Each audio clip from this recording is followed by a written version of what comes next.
பங்குனி உத்திர அன்னைக்கு எப்படி விரதம் இருக்கிறது அப்படிங்கிறத பார்க்கலாம். ஏப்ரல் 1ஆம் தேதி அதிகாலையிலே எந்திரிச்சு குளிச்சுட்டு சுவாமி படங்களுக்கு அழகா பூக்களால் அலங்காரம் பண்ணிருங்க. முருகப்பெருமானுக்கு செவ்வரளி கிடைச்சா சாத்துங்க, ரொம்ப ரொம்ப விசேஷமானது.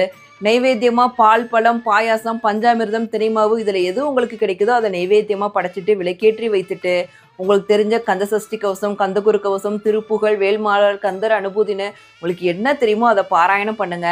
இல்லை எங்களுக்கு இதில் எதுவுமே படிக்க தெரியாது அப்படின்னா ஓம் சரவண பவாய நமக அப்படிங்கிற மந்திரத்தை 108 தடவை முருகப்பெருமானுக்கு முன்னாடி உட்கார்ந்து மனசார உச்சரிங்க.